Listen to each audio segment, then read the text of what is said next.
6 de la tarde ya con 5 minutos. Y de fondo escuchamos Pereza, de ¿Quién quiere vivir para siempre? Una interesante reflexión y una interesante banda chilena, de hecho, que le invito a escucharla y a buscarla en sus plataformas preferidas en Instagram. Así es fácil. ¿Quién quiere vivir para siempre? Y este es del disco 7 Pecados Capitales. ¿Y por qué pongo esta canción? Porque quiero.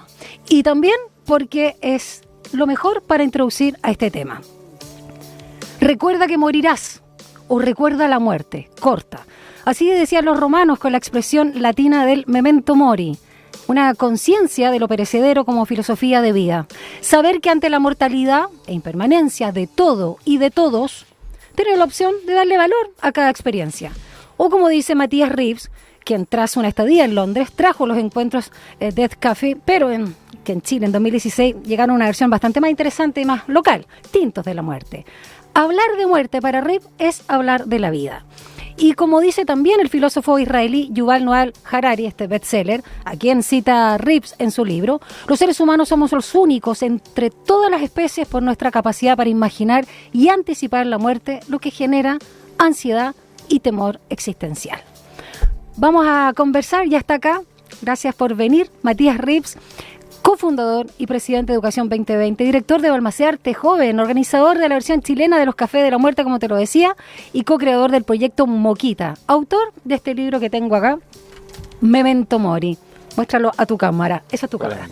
Reflexiones sobre la muerte para pensar la vida. Y agradecemos, por supuesto, el sello Diana de Editorial Planeta por este ejemplar. ¿Cómo estás, Matías? Bienvenido. Tantos años. Muy bien, muy contento de estar acá. La verdad, si me hubierais preguntado años atrás, cuando nos conocimos... 2016, que iba a estar conversando contigo sobre un poquito libro. Más cerca, ahí, ya. No me lo hubiera imaginado jamás, la verdad. Así que estoy muy contento, la verdad. Yo te agradezco el libro porque es muy bueno, está muy bien escrito, es muy ameno y Dios, que investigaste, que trabajaste, y eso se agradece también, porque si bien hay una pluma muy coloquial y muy honesta, donde de alguna forma está tu calidad humana siempre, y ahí no importan las credenciales que uno tenga, o tú das a conocer también todas las experiencias que has recogido de todos los que hemos participado. Yo participé una vez, 2016, ahí en la Finestra de Plaza Ñuñoa.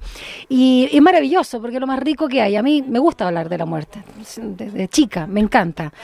Y siento que no le temo, excepto desde que soy madre, por mí y por mi hijo en este caso. Pero si no, bienvenido sea. Y tienes mucha información, pasas de temas que tienen que ver obviamente con la religión, bueno, los puntos de vista de la salud, pero si bien con todo este tema de la participación y organizando también estos Tintos de la Muerte, en la página 47-48 me gusta dar varios motivos que pueden llevarnos a hablar de la muerte. Pero tú has confesado uno que me interesa relevarlo, que es otro motivo. No entender por qué algunas personas querrían no morir. ¿Qué ruido te generó internamente eso? Estoy en shock de que te leíste el libro tan en detalle. Pero por supuesto, si anoté todo. Yo por ningún motivo me voy a acordar qué dice a las personas que cité o en qué página están, así que tú eres mucho más materia que yo. Oye, a ver... Bueno, tú participaste en los Cafés de la Muerte, sí. Tintos de la Muerte le llamamos acá, que brevemente rico. Es un encuentro entre personas que no se conocen para hablar del tema, nada más que eso. Es así de sencillo y desafiante también, rico. Sí, de hecho, bueno, tú podrías contar mejor que yo la experiencia como participante, pero justamente lo que estamos buscando siempre es generar más conversaciones, y después de todos estos años, dije, ¿por qué no hacer el libro? Y claro, cuento allí las motivaciones que personas como tú y otras personas nos lo han dicho en el sitio web www.proyectomoquita.cl, paso el aviso, y en todos los encuentros que hemos organizado. Pero en lo personal, y también lo cuento cada vez que conversamos, llego por esta pregunta más desde la filosofía, desde la corriente del transhumanismo, que lo comento también en el libro. Y lo profundiza mucho en la parte final. En la última etapa, exacto. Me llamó la atención cuando escuché esto por primera vez, que con el uso de la tecnología hubiera personas, generalmente, y así abiertamente, hombres blancos, millonarios, obvio, que viven en San Francisco, en Silicon Valley, como muchas cosas, que están buscando eternizarse con el uso de la tecnología, y eso es que el cuerpo, como dicen ellos, no se deteriore, no envejezca, y en consecuencia seamos seres amortales, no inmortales, porque Sí. podríamos Sí. suicidarnos, Y caernos en el un metro, accidente de un auto, accidente, claro. O sea, Sí. no somos indestructibles, no seríamos. Pero Y detener el llego a la proceso pregunta, de claro, llego a la pregunta, ¿por deterioro. qué esta gente querría eso. cree que lo va a lograr? Primero, fue la primera pregunta que me hice, porque obvio, si hay una sola cosa que nos une a todos los seres humanos y otras especies, Sí, es que nos vamos a morir. sí. Entonces, ¿cómo es tal la negación? Y ahí me meto.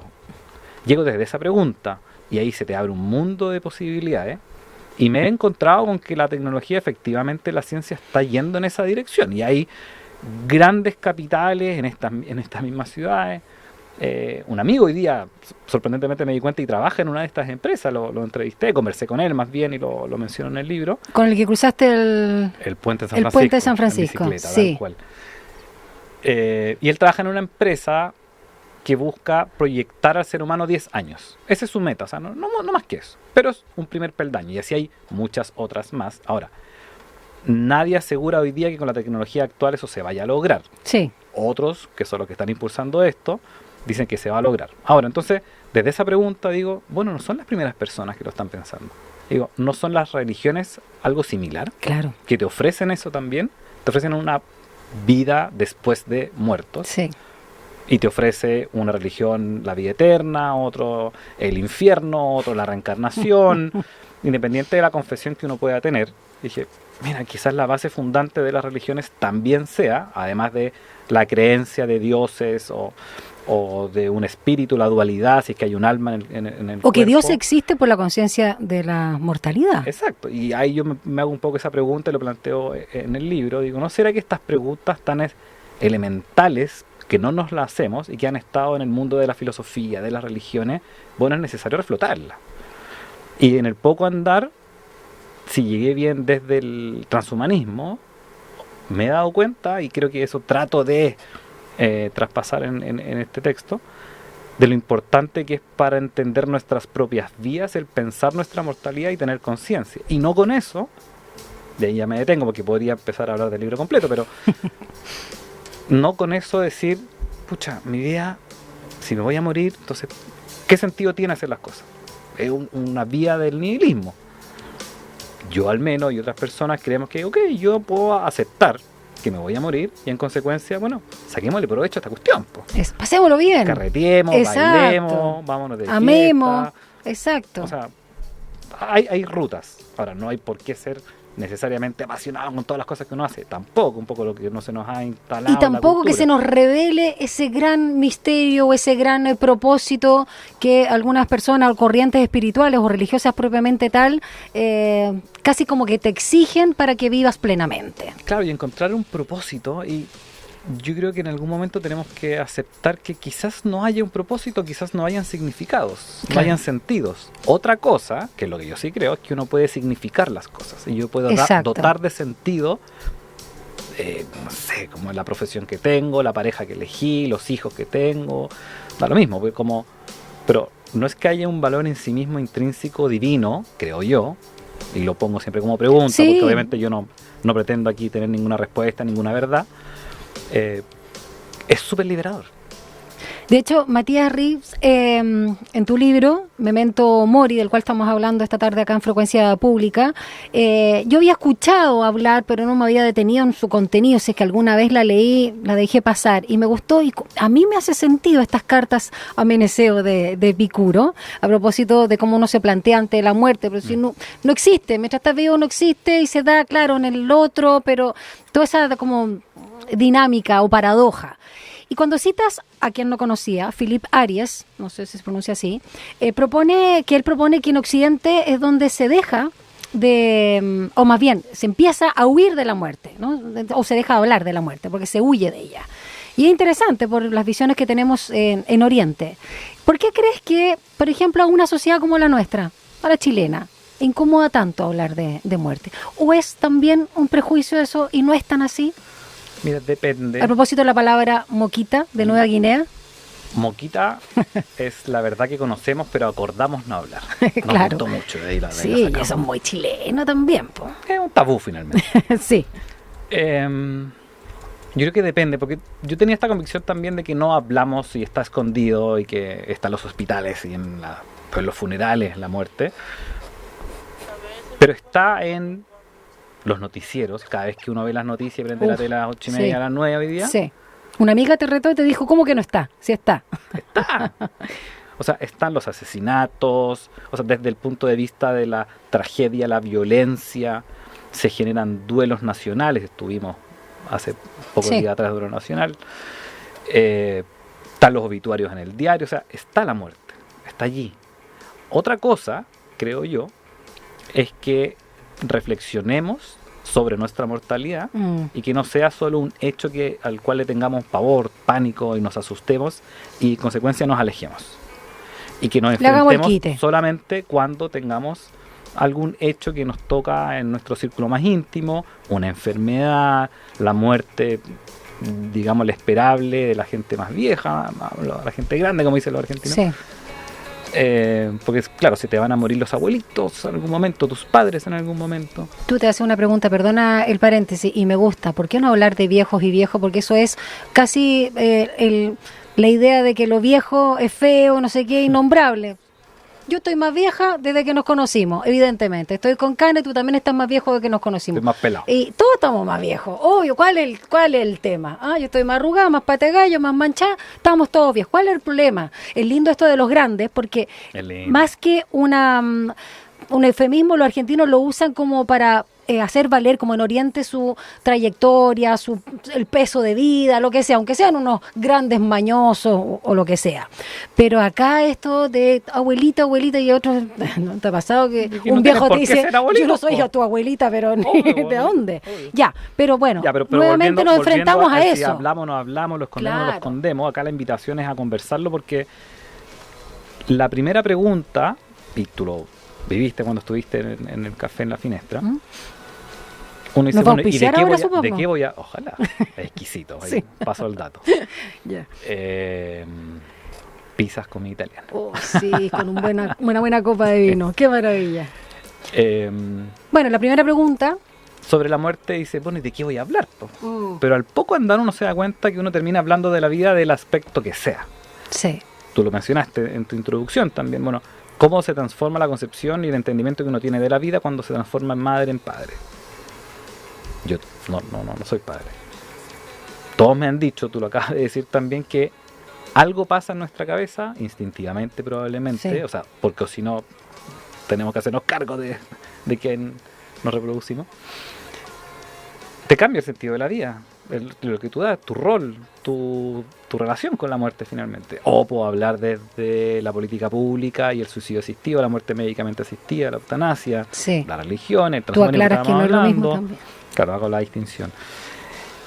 Entonces, acercarse a la muerte es acercarse a la vida desde la concepción de que uno puede empezar a conversar y conversar con uno mismo primero, para poder también empatizar y conversar con los demás. Eso por una parte, y por eso creo que en la sociedad, en tu pregunta, que es con respecto a nosotros en Chile, no tenemos un ritmo de reflexión.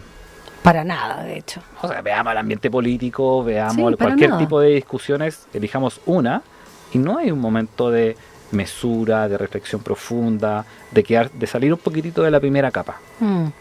La muerte, lo que yo he encontrado es que es una manera de encuentro y de diálogo en personas que nadie puede decir que tiene la verdad, y eso nos, llamemos, anula inmediatamente, porque nadie sabe más que otro.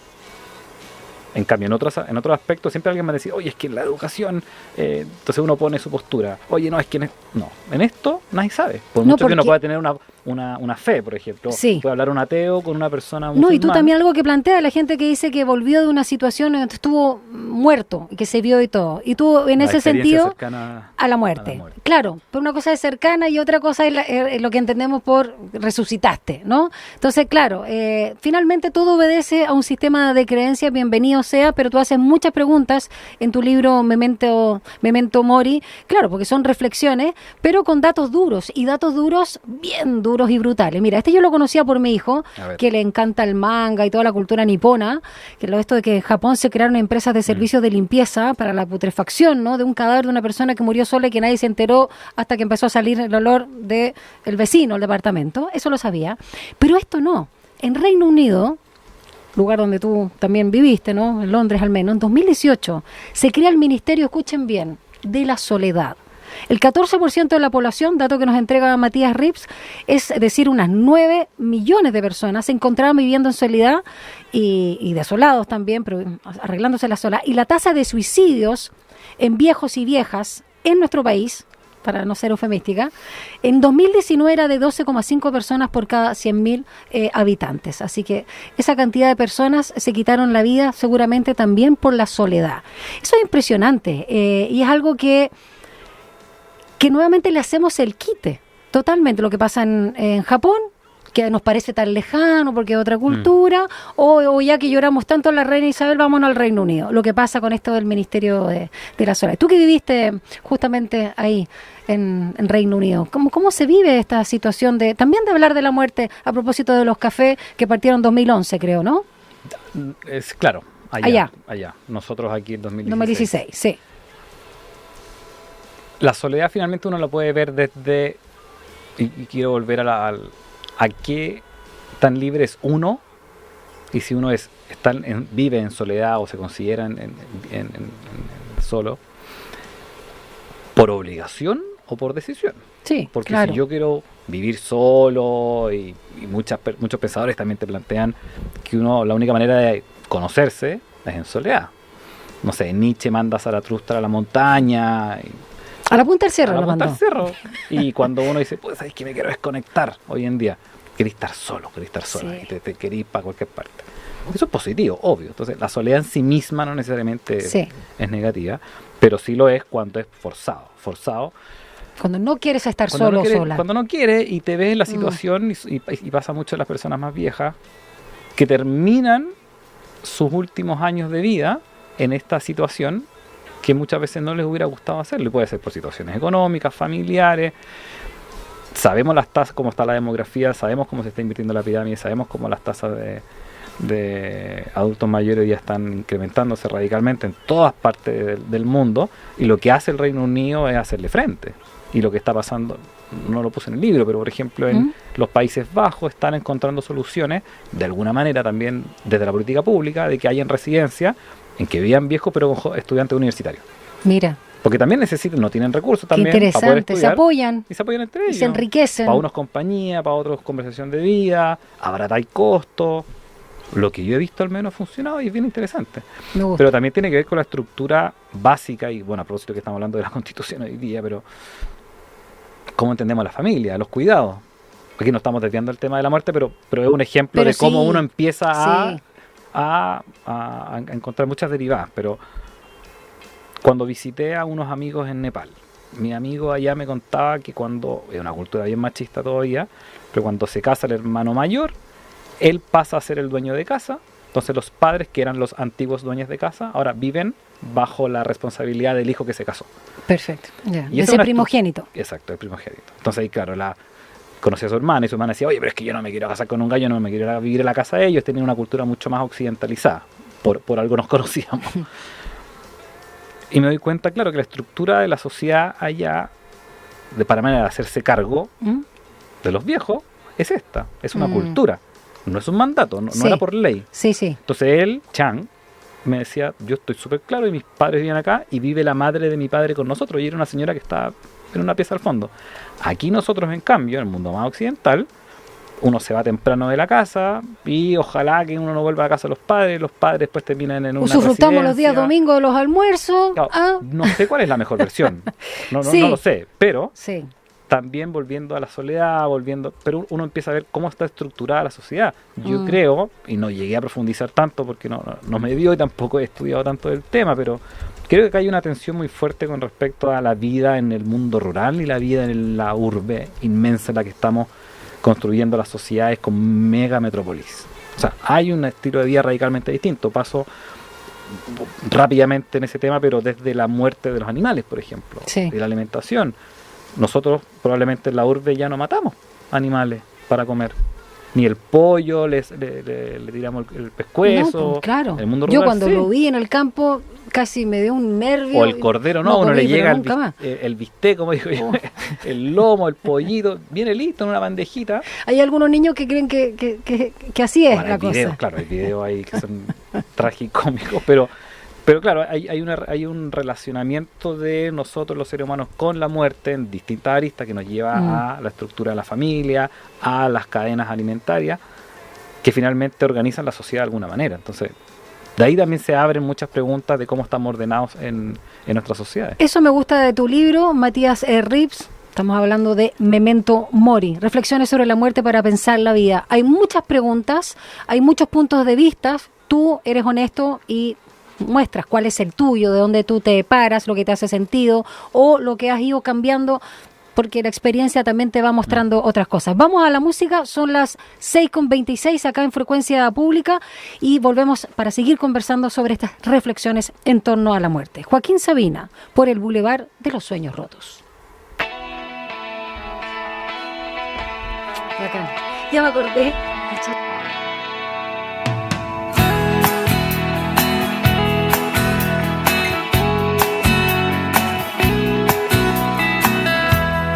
En el bulevar de los sueños rotos vive una dama de poncho rojo, pelo de plata y carne morena, mestiza ardiente de lengua libre, gata valiente de piel de tigre, con voz de rayo de luna llena. Por el bulevar de los sueños rotos pasan de largo los terremotos y hay un tequila por cada duda. Cuando Agustín se sienta al piano, Diego Rivera, lápiz en mano, dibuja Frida Kahlo desnuda. Se escapó de una cárcel de amor, de un delirio de alcohol, de 1000 noches en vela. Se dejó el corazón en Madrid, quien supiera reír. Como llora Chabela. Por el bulevar de los sueños rotos, desconsolados van los devotos de San Antonio pidiendo besos. Ponme la mano aquí, Macorina, rezan tus fieles por las cantinas, paloma negra de los excesos. Por el bulevar de los sueños rotos moja una lágrima antiguas fotos y una canción se burla del miedo. Las amarguras no son amargas cuando las canta Chabela Vargas y las escribe un tal José Alfredo. Se escapó de una cárcel de amor, de un delirio de alcohol, de 1000 noches en vela. Se dejó el corazón en Madrid, quien supiera reír. Como llora Chabela.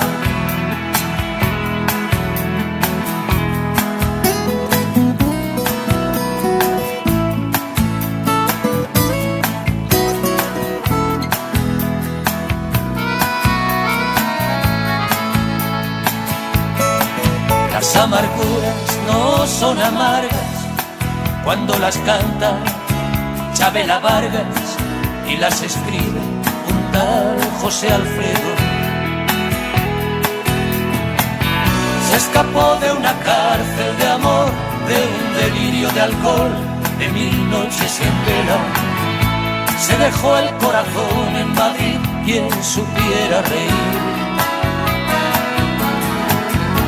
Como llora Chabela. Por el bulevar de los sueños rotos.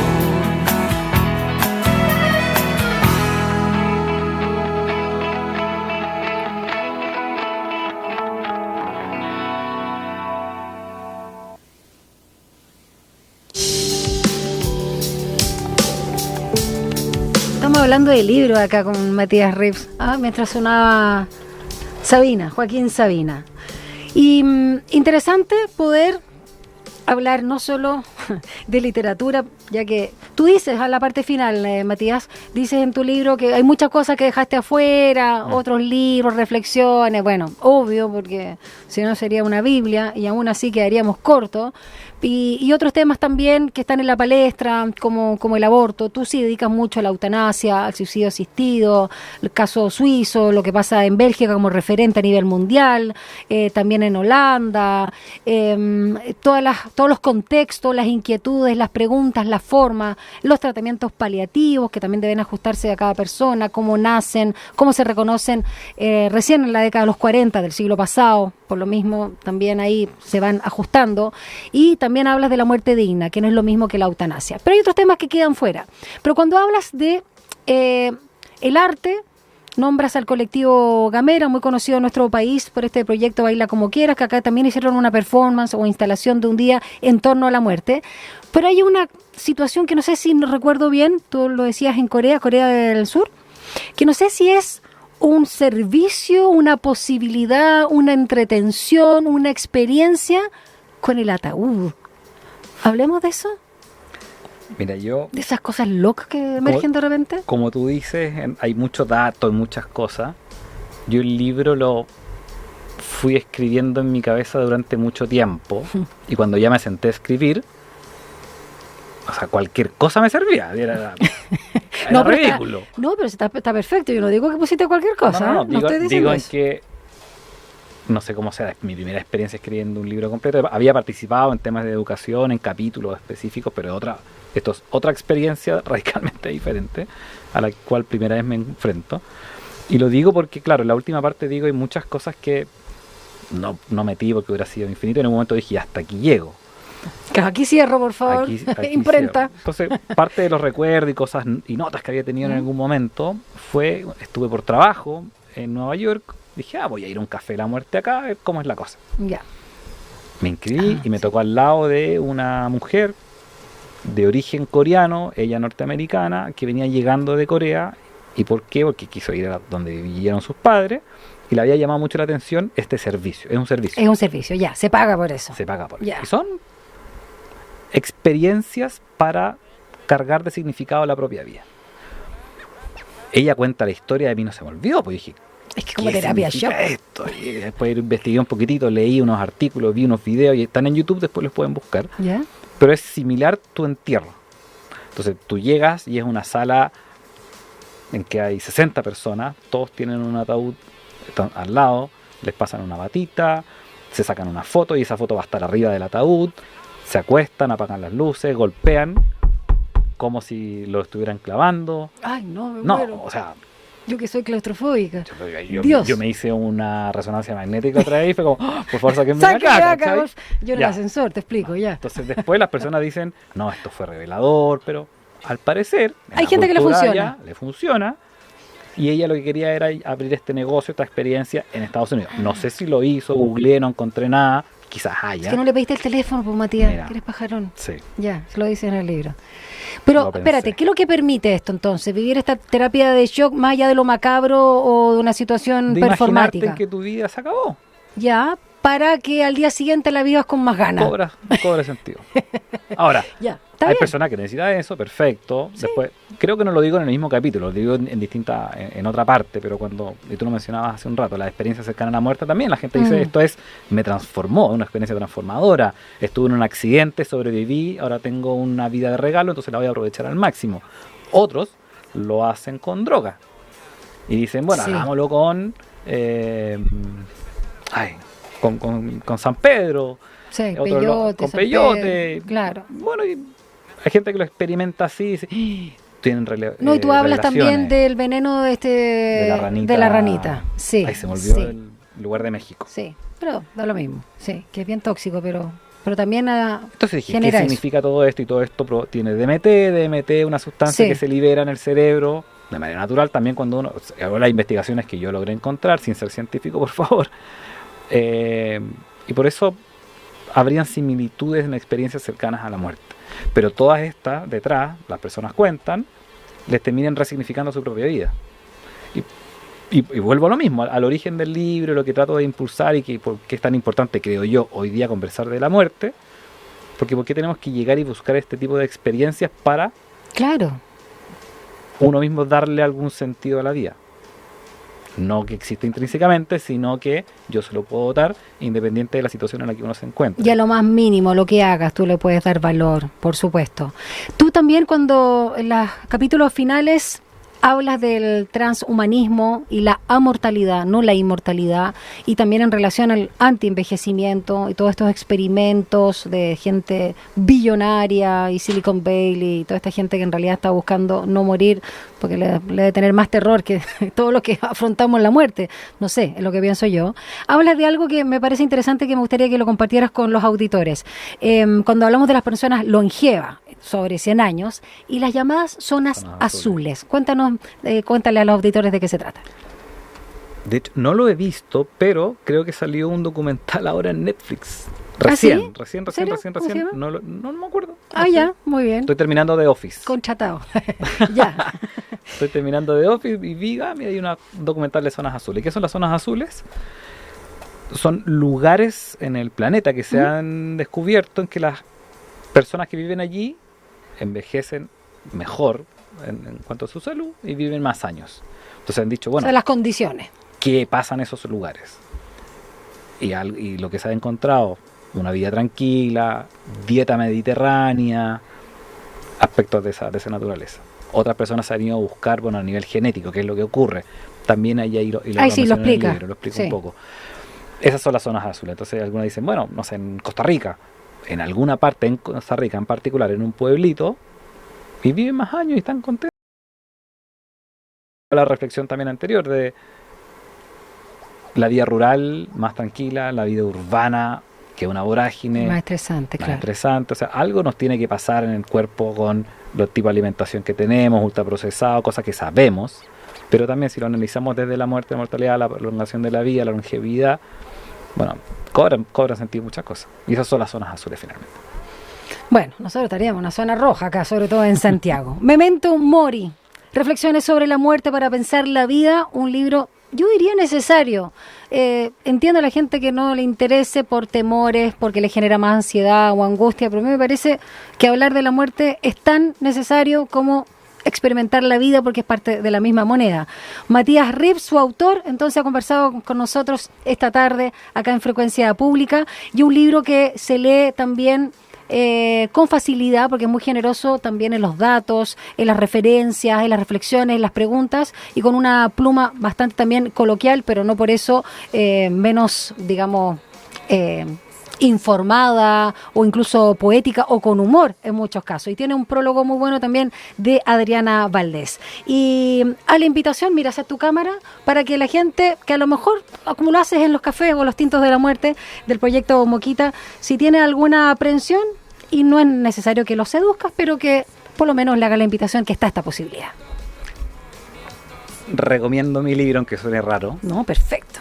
Porque tengo la convicción que la muerte no tiene que ser concebida como algo lúgubre, triste. Uno puede pensarlo desde un espacio mucho más tranquilo, más libre finalmente. Y ojalá que fuese con una copita de vino, lo digo en el libro, porque también le da la pausa. Es un libro muy rápido de leer, pero que ojalá lo lean lento. Decantado, esa es la invitación. Hay muchas preguntas, cuento experiencias personales también, las van a ver, una pérdida que tuvimos con mi señora el año pasado. Y que uno se va dando cuenta con el transcurso de la vida que si uno no se hace estas preguntas lo más temprano posible, puede ser demasiado tarde ya con avanzada. Así que le hago la invitación, se pueden reír y se pueden quedar pensando, y creo que hace algo positivo en la vida. Gracias, Matías Rips. Un abrazo. Un abrazo, gracias. 21 minutos nos separan de las 7 de la tarde. Vamos con música y ya regresamos con más contenidos acá a la 94.5 Radio Sach, la radio que marca la diferencia. Esto es La Ley, aquí.